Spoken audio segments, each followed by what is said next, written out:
تو وہ turning point بنا جب عمران خان صاحب نے مذاکرات کال آف کر لیے، تحریک انصاف نے کورٹ میں کہا کہ ہم مذاکرات مزید نہیں کریں گے، اور حکومت یہ کہہ رہی تھی آپ ہمارے ساتھ بیٹھے مذاکرات کریں. خیر اس کے بعد سے جو ہے نا ایک آلریڈی ویو کریٹ ہو گئی تھی کہ تحریک انصاف جو ہے مذاکرات پہ نہیں مانی، اب ہم نے عمران خان صاحب کو گرفتار کرنا ہے. اور وہ عمران خان صاحب کو گرفتاری کے بعد جو رد عمل آیا اس نے سونے پہ سہاگا کر دیا. وہ ایک بنیاد بن گیا پارٹی کو ڈسمنٹل کرنے کی. اور رائٹ ناؤ یہ جو پارٹی چھڑوائی جا رہی ہے کوئی بہت اچھی بات نہیں ہے کہ جس طرح سے پریشرائز کر کے آپ لوگوں کو، یہ جمہوریت کے لیے ایک سیاہ دن ہے.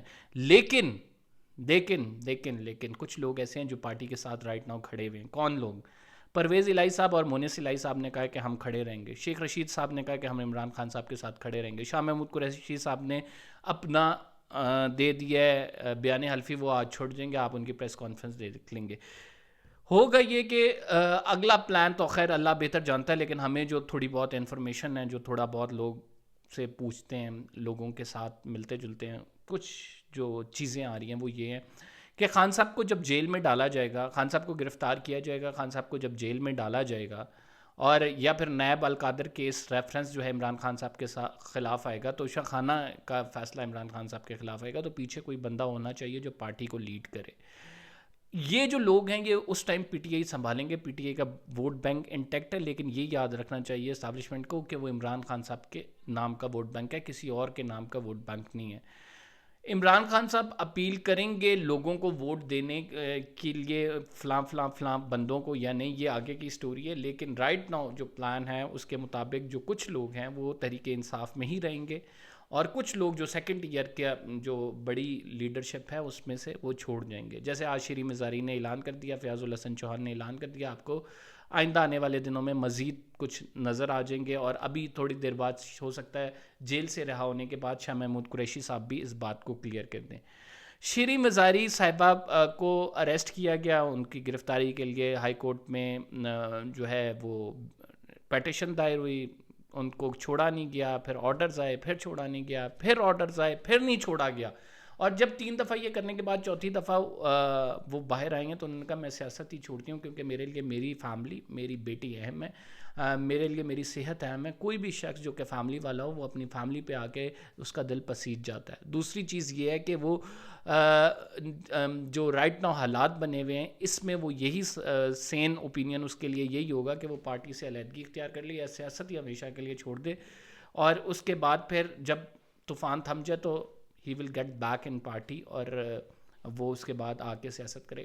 آپ میں سے کتنے لوگ سمجھتے ہیں کہ یہ طریقہ کار یہ ٹھیک ہے کہ اس ٹائم مشکل وقت میں پارٹی چھوڑ دو اور بعد میں آ کے جو ہے پارٹی میں شمولیت اختیار کر لو؟ ابھی کچھ دن بعد فواد چودھری بھی موسٹ پرابلی یہ اعلان کریں گے.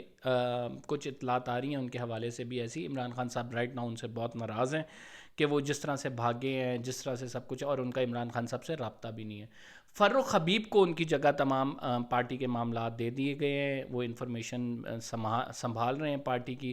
فرخ حبیب پارٹی میں رہیں گے، اور فواد چودھری کی تمام ذمہ داریاں اس ٹائم فرخ حبیب صاحب جو ہیں وہ ادا کرتے دکھائی دے رہے ہیں. ابھی یہ مزید یہ طوفان تھمے گا نہیں، یہ طوفان مزید آگے بڑھے گا. اس کی وجوہات یہ ہیں کہ جس طرح سے 9 مئی کا حملہ ہوا ہے، 25 مئی کو عام تعطیل دے دی گئی ہے. لوگ جو ہیں وہ ایک مائنڈ سیٹ بنایا جا رہا ہے کہ یہ جو رائٹ 9 مئی کا اٹیک ہے، دس از اور 9/11، یہ ریڈ لائن کراس ہوئی ہے.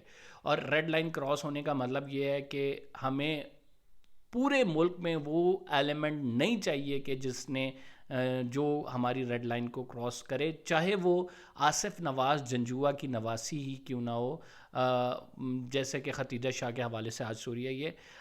ابھی ان کے جو آپ کو پتہ ہے ختیجہ شاہ کے جو فیسیلیٹیٹرز ہیں ان میں چودھری شجاعت ان کے جو ہیں وہ گواہ تھے نکاح کے. انہوں نے بڑی کوشش کی ہے کہ ان کو نہ پکڑے پولیس. پھر ان کے جو انکل ہیں وہ شہباز شریف کے بہت اچھے دوست ہیں، انہوں نے کوشش کی ہے، لیکن کسی کی بھی نہیں سنی جا رہی، بیکاز فوج نے یہ فیصلہ کر دیا ہے کہ جس نے بھی فوجی تنصیبات پہ حملے کیے ہیں ان کو کیفر کردار تک پہنچایا جائے گا. اب ایسا فوج نے فیصلہ کیوں کیا؟ اب جنرل عاصم منیر مختلف کنٹونمنٹس میں گئے، وہاں پہ لوگوں نے کھڑے ہو کے سوال کیے ان سے.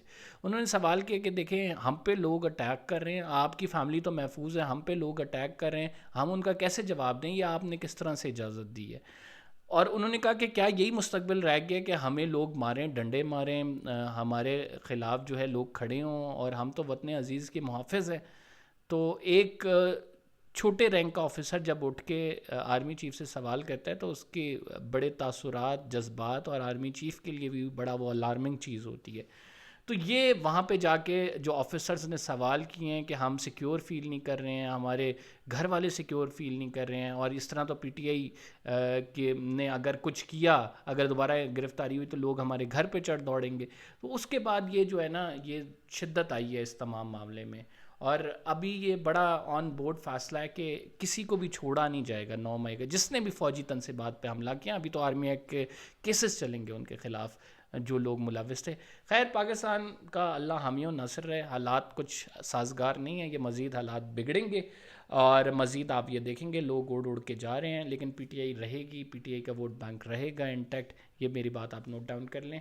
عمران خان صاحب پہ مشکل وقت آئے گا، عمران خان صاحب کو گرفتار کیا جائے یا ان کے خلاف فیصلہ آئے، وہ خیر آنے والا وقت بھی بتائے گا. لیکن رائٹ ناؤ آج جو عمران خان صاحب کے چہرے کے تاثرات تھے عدالت میں، وہ باقاعدہ طور پہ پتہ لگ رہا تھا کہ وہ پریشان ہے. اور پہلی دفعہ خان صاحب کو اتنا پریشانی میں کسی بھی جرنلسٹ نے دیکھا ہے. قمبر زیدی کو اجازت دیجیے، فی الحال کے لیے اتنا ہی.